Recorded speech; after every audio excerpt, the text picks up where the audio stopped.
tsy napozina hivadika le kitanana miratra mazoko ireva vao zay tiako tô tsy niratra lasa aizim-bola na tsy mety hoe hisava le rosy voantsiry to efa podika sy rava fianao ilay masoandro tiako amiratra maraina le andriamanitra faharoa zay tiako andrandraina nefindrisy ianao ary tô lasa katsitana nefa izay le fiainana mangidy lovo mamy reny andro lasa ireny tô lasa fatsiarova matadidy mivitatsika de matsiaro eto rovana ratra mahamay tsy ho voafafa ato am-poko ilay anaranao sur hoe zavatra tsy foko taminao fa za mino findray androany mbola zava reo aizina sy fijaliny ireo mbolo rava de velilay le rose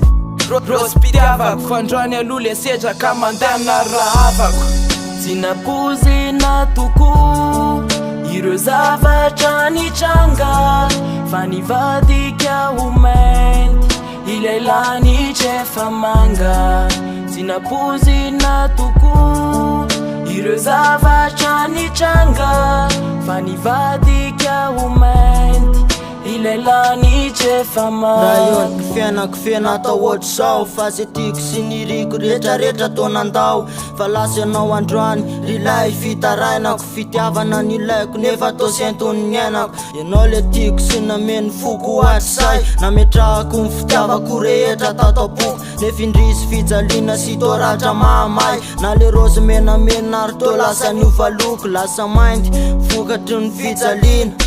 fa mafy taminazy lainy lozan'olo tiny kao ny orina inoko fa ny lasa tsy voafafy fa naty arobe ara tsy afitina ny lasa am'say ianao iveriny eto anilako indray ka fitiavana vaovao no atolotro anao fa am'zao ianao arefa vonina nandao tsy maninona se vita antao ary sahao tsy napozina toko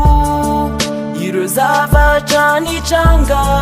fa nivadika ho mainty ilay lanitra efa manga tsy napozina toko ireo zavatra nitranga fa nivadika ho mainty ilay lanitra efa manga tsy napozina toko Napuzina